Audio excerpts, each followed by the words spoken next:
Hi guys, welcome back to another video of What If Shane killed Rick in The Walking Dead. So let's get into it. We'd start off by seeing Jesus, who'd be telling Daryl and Merle that he comes from a community called the Hilltop, and if they let him live, and if they are really good people, he will show them the place. And they have to trust him along with that. And they need to know that he's not going to do anything unless you guys try anything. And Daryl and Merle would agree with it, but they say, we're not coming alone though. We're going to bring a couple of our people, just in case. This is a setup. And Jesus says, I understand. You always got to say stay safe. This world, it ain't safe, so I understand.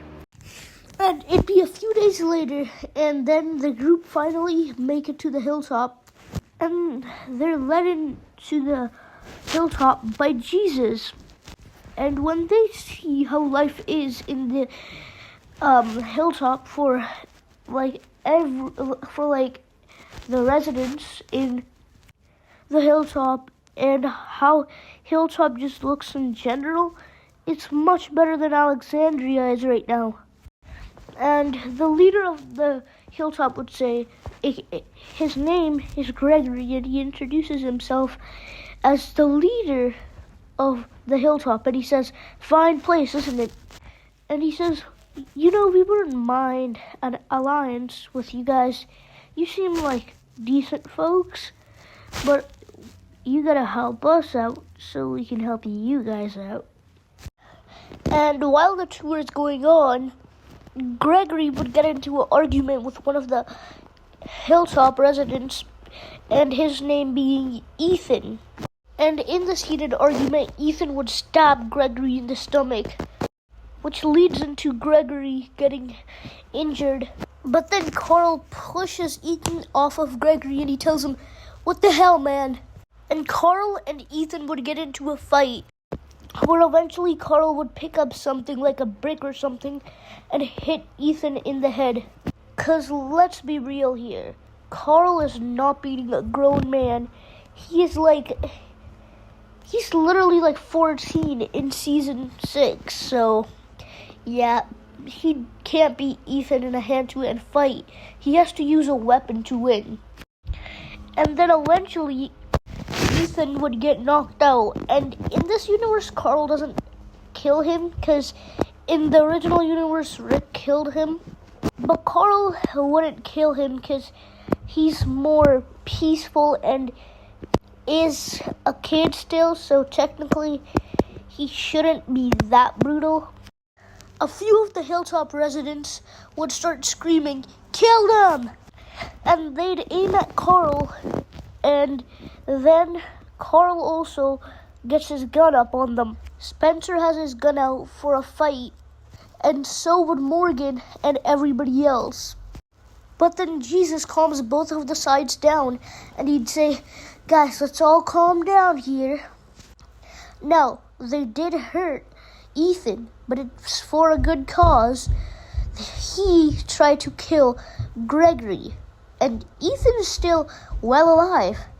And Gregory, well, he stabbed, and his injuries worse than Ethan's. So the kid was just trying to do a good thing. So now let's all calm down. Carl would shake hands with Jesus, giving him a sign that their alliance is formed now, and stronger working together.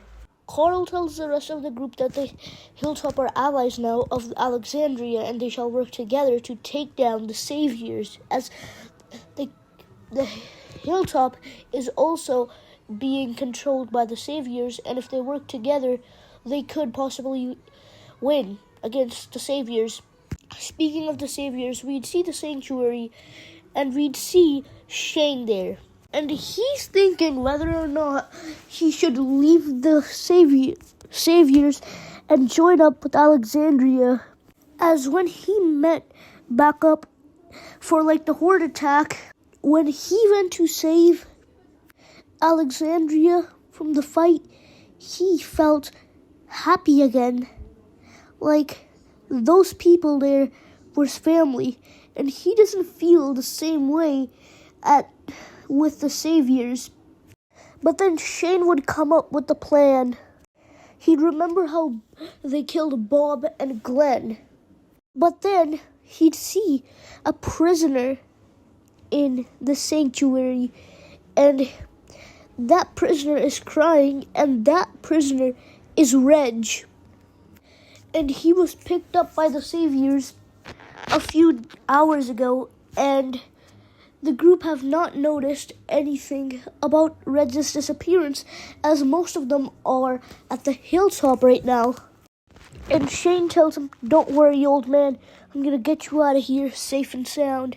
And when Shane's searching for a key to one of the cells, because he's the second leader now, he's Negan's right-hand man, when he took over Simon, and he's looking for a key so he can possibly open it, and when he's about to try the key that works, but then Jared says, "Move aside, Hoss. I've been waiting for this one for a long time, ever since I laid my eyes on him."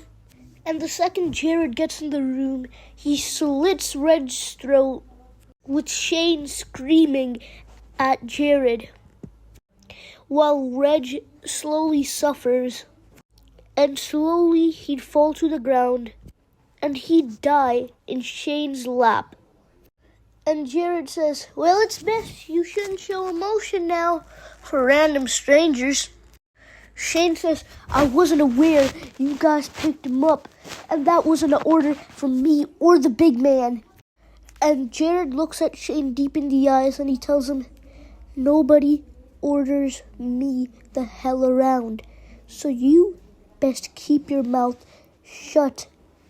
And then Simon comes and screams at Shane, and he tells him to shut it, and he says, "You think you order everybody around here? No, the hell you don't. Just 'cause Negan made you his second in command doesn't mean that you're so tough. I could take you on right now, and I'd beat your teeth in." Shane says, "Oh, really? Well, let's see if you're really what people say you are, or you're just all talk, my friend." And then Simon gets his gun out, and then Simon says, "Well, you think you're the second in command? Why don't we fight for it right here, right now?" Simon pulls out his gun and gives him an angry look. And then he tells Shane, "Oh, why aren't you talking? You scared?" Then Simon aims his gun at Shane. Jared also raises his gun at Shane. Shane would also raise his gun at them.